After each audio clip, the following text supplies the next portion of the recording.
Rolling. বাবা, আমি আর তারেক দুজন বিয়ে করেছি। তারেক আমার স্বামী, তাই তারেককে বাড়িতে আসছি। হ্যাঁ, রোল অ্যাকশন। বাবা বাবা, আমি আর তারেক দুজনকে ভালোবাসি, তাই বিয়েটাও করে ফেলেছি। এখন আসছি তোমার আর ভাইয়ার দোয়া নিতে। কি তোরা বিয়ে করেছিস? অনেক কথা বলতেছে, এমন একটা খারাপ ছেলে তুই বিয়ে করলে এইসব অনেক কিছু বাপে বলতেছে। দেখো বাবা, মানুষ কিন্তু সবসময় একরকম থাকে না। হ্যাঁ মানলাম আগে একটু খারাপ ছিল, একটু বদমাশি করতো, কিন্তু এখন তো ওরকম করে না, এখন অনেক ভালো হয়ে গেছে। অ্যাকশন। বাবা, মানুষ কিন্তু সবসময় একরকম থাকে না, মানুষ মাত্রই পরিবর্তনশীল। আর আমি মানছি যে একটা সময় ও খারাপ ছিল, এখন তো সে খারাপ নাই। আমার জন্য সবকিছু ছেড়ে দিছে বাবা, আমাকে অনেক ভালোবাসে আর আমাকে অনেক ভালো রাখবে।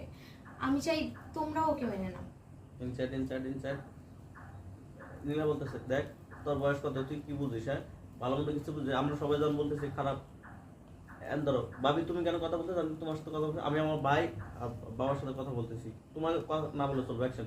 ভাবি, তুমি আমার ব্যাপারে কেন কথা বলছো?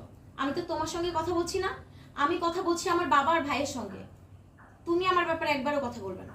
আমি বলতেছি দেখ, যা এবার হয়েছে, বিয়ে করছো তুই একটা কাজ কর, বাড়ি থেকে বের করে দে, তাহলে জামাই শেষ হয়ে যাবো। কেন আমি কেন ওর বাড়ি থেকে বের করবো না? আমি তোর বাড়ি থেকে বের করবো না। হ্যাঁ আমি ওর বিয়ে করছি, ওর সাথে সংসার করার জন্য, আমরা সংসার করবো। অ্যাকশন। কেন ভাইয়া? আমি কেন আমার স্বামীকে বাড়ি থেকে বের করে দিব? তুমি কি তোমার বউকে বিয়ের পর কেন ভাইয়া? আমি কেন আমার স্বামীকে বাড়ি থেকে বের করে দিব? তুমিও তো বিয়ে করেছো, কই তুমি তো বিয়ের পর তোমার বউকে বের করে দাওনি। তাহলে তোমার বউর যদি এই বাড়িতে অধিকার থাকে, তাহলে আমার স্বামীরও এই বাড়িতে অধিকার আছে। আমি আমার স্বামীকে কোথাও যেতে দিব না। ইনসাইড।